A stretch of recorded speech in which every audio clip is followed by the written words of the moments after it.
Hey everybody, so welcome to Medical Monday. This is Dr. Hammerstedt from Holist, and I am super excited to have you join me as always. As you know, Holist is a health curator of programs around whole you health and wellness, and these programs focus on education for clients behind the science of our body and our mindset, as well as the evidence behind these sciences, services, and products. And you know that we're all spending money on these services and products, and we don't know if they're going to work and don't know if there's any evidence behind them. So I've been trying to do these Facebook Lives for you so that you can give you free information to empower yourself. And so before I get into what we're doing today, while I'm waiting for Dr. Rolnick to join us, I wanted to make a quick announcement to make sure you are all aware that we are approaching a deadline in the next couple of days to get in the last few spots for our Weight Science to Weight Wellness coaching program. So PM us as soon as you're done watching this. And so today, let me see, I have a visitor here. Nancy, how am I going to get you on here? Let's see here.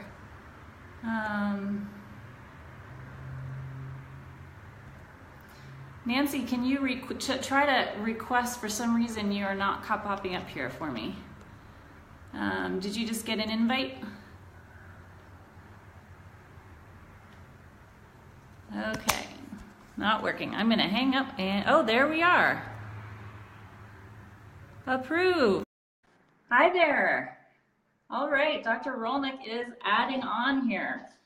So today we are going to talk about some common fitness and sports related injuries with Dr. Nancy Rolnick, and she is adding on here in a second. She is a sports medicine physician specialist and a Dr. Mom Friends of Holist. So hang in there while we get her on here for some great discussion about how we can identify safe activities for you. And there you are. Hi. Welcome. Thank you. Sorry, it took you a minute to get on there. That was a little bit interesting. Every time I do one of these, I'm always a little unsure how it's going to work. But I was just introducing you here. I was just talking about how you're a board-certified family medicine and sports medicine physician, and you're in Walnut Creek, California. Yes. And you treat elite and everyday athletes. And True. so, Doc, tell us what a sports medicine physician like yourself does, quick summary here, and in comparison to primary care or an orthopedic surgeon. So primary care sports medicine is a specialty area.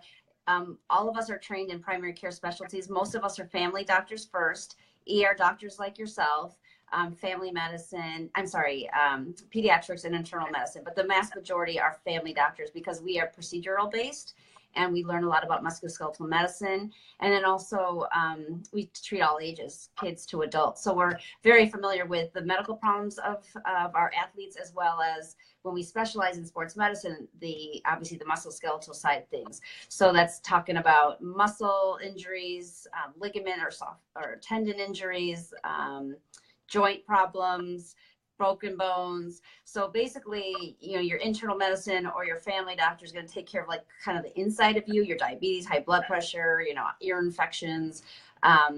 And even though there's some training in the family medicine world or all primary care, usually your primary care doctor is not as well versed in return to play, all the updated information. They don't go to conferences specifically about musculoskeletal issues. And so I treat people in a broad spectrum, but very focused on different things. So somebody can come see me for a shoulder problem and a trigger finger, as well as a knee problem, and I can address all of those. Whereas in orthopedic surgery, a lot of times they subspecialize. So when you call an orthopedic office, a lot of times you'll end up seeing somebody for your knee, and then you have to make a separate appointment for somebody for your hand, and then another person for your shoulder. So it's very disjointed in my opinion. And so I'm able to do kind of a one-stop shop for people. So when I see an athlete for, let's say, an ankle sprain, invariably they're going to come back for something else, and then 2 weeks later or a year later they come back for a shoulder, or they're very active with other people, and so then they can refer people not just for a shoulder problem. They can really be able to reach out, and I can help lots of different things. Yeah, great. That's great. That's a great summary. So, in my opinion, it's sort of like being fit is sort of a mental and a physical thing. It's a really like a central tenet to health and wellness. But sort of like nutrition, like what I'm doing, it seems like there's a ton of conflicting information out there for people to try to seek fitness information. You know, who should do it? When should you do it? It seems like there's a lot of agreement, but there's haters and the shouters sort of yell the loudest and get the most attention over that last little 10 to 20%. And so what I wanted to bring you on here today was like get your opinion for, you know, for our audiences and our tribes, as I like to call us, about, you know, what your recommendations from a review of like the fitness world right now, like what are you seeing great safe results from, like in terms of weight goals or strengthening, toning, cardiovascular stuff? What are you seeing that's really helpful for your clients staying safe and staying fit? Yeah, I mean, I think one thing to really keep in mind is, you know, knowing where you're beginning. And a lot of people will jump into a program and they're very excited to do something. In our area in California, there's a lot of Orange Theory programs. I don't know if you have Orange Theory in Idaho. Yeah. And I've done the workouts, and I think it's a great overall workout, but it's really not for a beginner. And I've seen many injuries coming out of those classes because they push, and it is all about looking around to see who's doing what. And I see people who are in their like 40s or 50s trying to mimic what the 20-year-olds are doing, and so they get injured. I've seen, unfortunately, several. You know, CrossFit is another place where you just need to have a place where your instructors understand your starting point and don't push. You know, I've heard stories like, if you're not throwing up, then you're not working hard enough. And, you know, I don't know about you guys, but I've never thrown up working out. I don't think that's something I want to aspire to. But with the world of you know, people trying to lose weight and get healthier, you know, they sometimes will jump into like gimmicky type of things, or like a 30-day challenge to do 100 squats a day. And really, like, you shouldn't do the same muscle group in a high level strength every day. Your muscles need recovery time. So as time goes along in those challenges, you're usually going to get hurt. So every February, my numbers go up in the clinic for all those people who started New Year's resolutions January 1, and then they end up, you know, overdoing it. And so it's a common theme that people, once they get excited, they jump, you know, 100%. But they need to know what level of 100% they should be doing. And muscles do need time to recover. They need you need to rest properly to recover muscles. So I usually say, and I think fitness instructors will agree, that you need to give a day of rest in between. So people do like an upper body workout and then a lower body workout and maybe a cardio workout the next day, and then back to like upper body and lower body, so that you give your muscles time to heal. When you do enter into a strength training program, you're getting little tiny micro injuries to the muscle, which actually is how they build.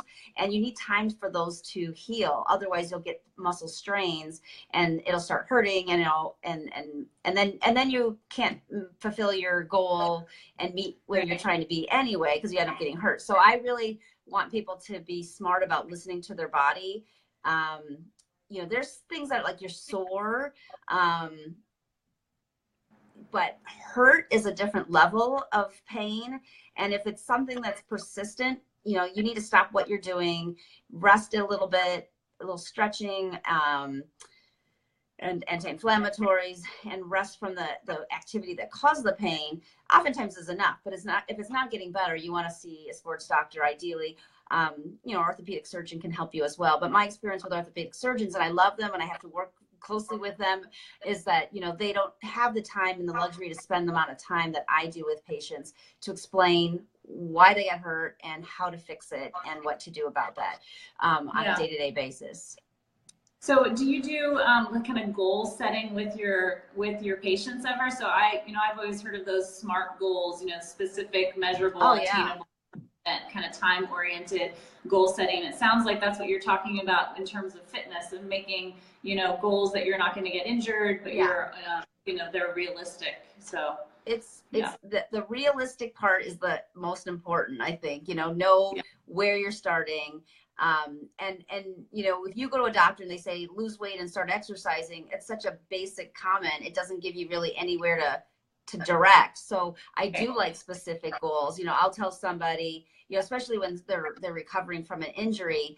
You know, it's funny, a lot of people, they'll have, like, let's say a like they stub their toe or something and they're like, I can't exercise. I'm like, well, you know, you could do core, you could do non-weight bearing exercise, you could maybe swim. So I try to like get people to realize the pieces of exercise that they can still do despite an injury occurring.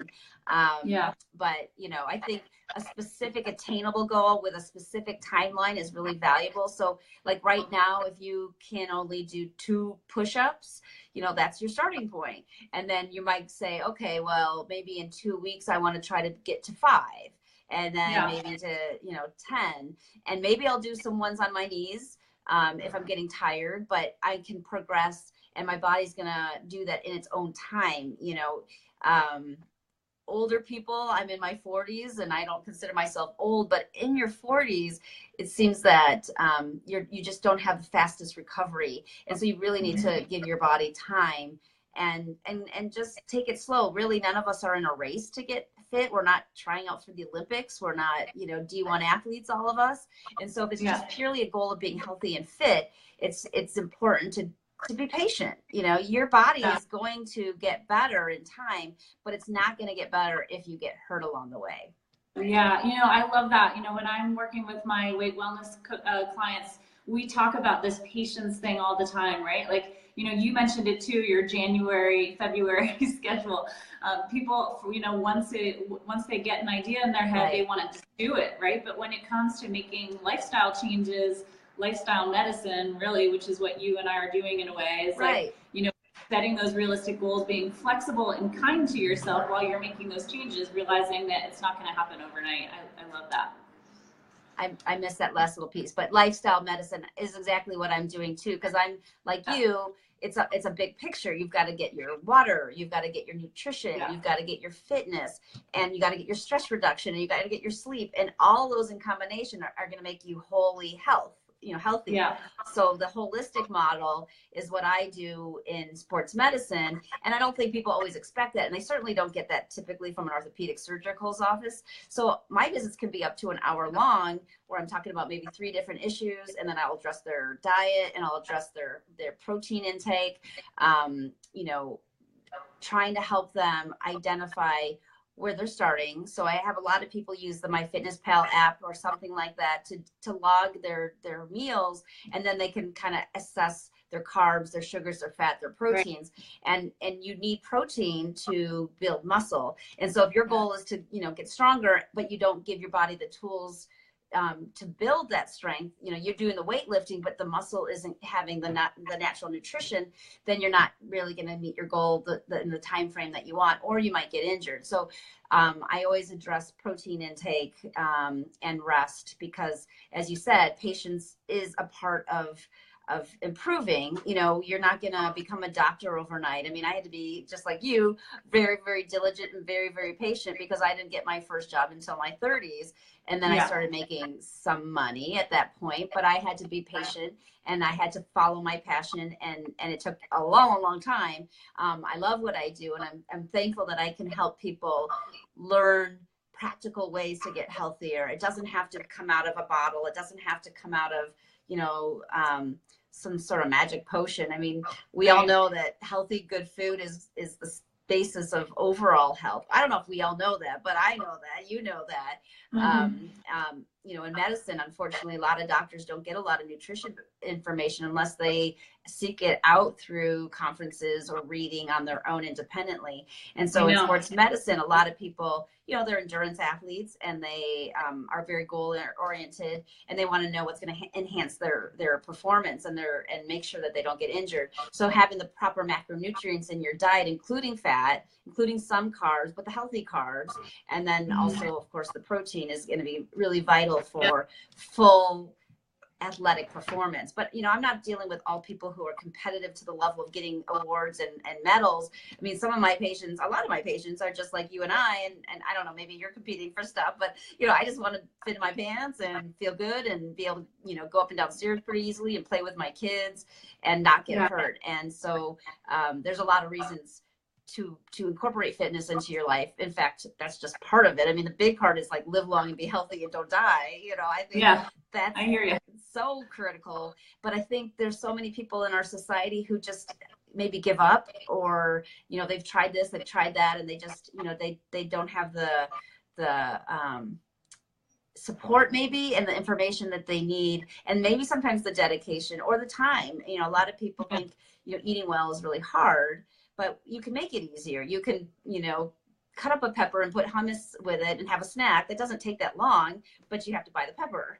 And I know they don't last forever. So you have to be, smart about how you're shopping and things like that. But, I've had to increase my vegetable use in intake, because I'm not really much of a vegetable eater, or I haven't been. My mom wasn't a very good cook, and all the cauliflower and the broccoli was soggy and covered with like cheese sauce. And at any rate, I had to learn that on my own. But back to sports medicine, I mean, it is a big picture. It is mental, it is physical, and then it is nutritional based. And so if you get all that together, I think you're going to perform, and you're going to reduce your likelihood of injury.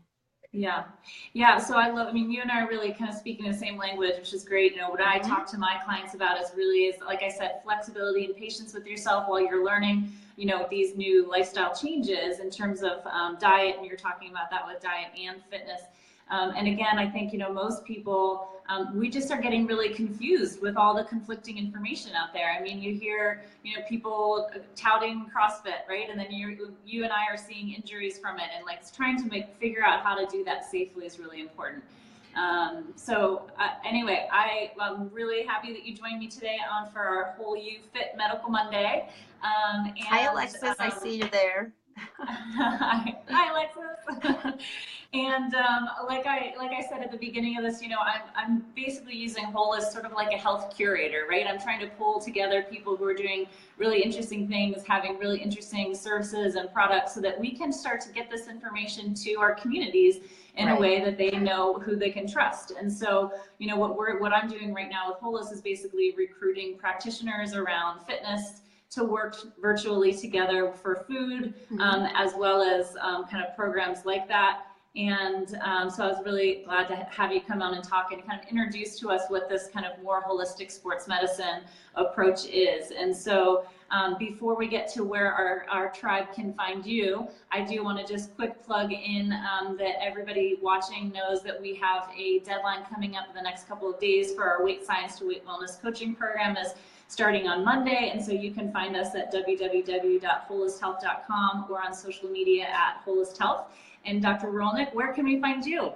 So I have a Facebook page. It's Nancy Rolnick, MD, treating elite to everyday athletes. And I picked that because I don't want people who are walkers to think that I don't take care of them, or people who, do ballroom dancing or ice skating or whatever. I mean, I do treat like D1 athletes, and I've had Olympic level athletes and marathoners and all those kind of folks, but I also want to be able to take care of everyday people. So my Facebook page, I try to just give information again about fitness and health and motivation to be healthier. And then I also started an Instagram page in November, and that's at Sports Dr. Nancy is my tag. And I post a lot of videos because I'm working with people to help them get healthy and fit and find an easier path to make lifestyle changes practical in their lives. And so in those videos, I tend to do exercises. I find out where people are going to make mistakes because I see them in my office, and I say, hey, be sure to, keep your shoulders back, tuck your belly in, make sure your knees are at 90 degrees, basic little things that I know, but some people they're busy thinking about what's going on the screen, and they're not necessarily focusing on their form. And that's actually something I should have said before. One of the most, the two important things is know where you're starting. Listen to your body would be 2, sorry. And 3 is keep your form correct. If your form breaks down because you're tired or you don't know what you're doing, that's when you get hurt. So slow down, learn the moves. Again, you're not trying to win a medal. Just doing it correctly is really vital. And if you have to modify or slow down, that's okay. You don't have to be perfect. You're doing this for yourself. So at any rate, I have a Facebook page, I have an Instagram page, and then I also work at Comprehensive Wellness, which is a multidisciplinary office here in Walnut Creek. And this is my office. I have beautiful. This beautiful view behind me. It sort of looks like it's a picture today. I love it. But yeah, I see people in the East Bay of California and the surrounding area for musculoskeletal injuries, regenerative medicine, and as well as like healthy lifestyle discussions. Awesome. So when we're done here, if you could just put in the comments a link to write out your Instagram, because that sounds like something that our tribes could really kind of get behind, start watching those. And then I'll make sure that I tag your professional page here as well. So, so thanks so much for joining me. It was lovely to have another Dr. Mom. Yeah, thank you. I'm curating some good information for everybody. Yeah, well, we're all trying to help our communities one person at a time, and social media obviously gives us the avenue to reach out to more, not just in our communities. And so, you know, it's really exciting to help somebody in Alabama or Texas or other places. You know, my goal now is to help some people in foreign countries. So I'm like, wow, the social media gives you the whole world. So everything, you know, and if you can help a community, one person in a community who's vocal, they can help other people. And so it's just like it could be a tidal wave of health improvement. And I'm excited for that, and excited for people like you who are, you know, approaching health in a spectrum where we educate together. And I'm just very happy that I could help today. Awesome. Great. Have a great Medical Monday. Medical Monday. Bye. Bye.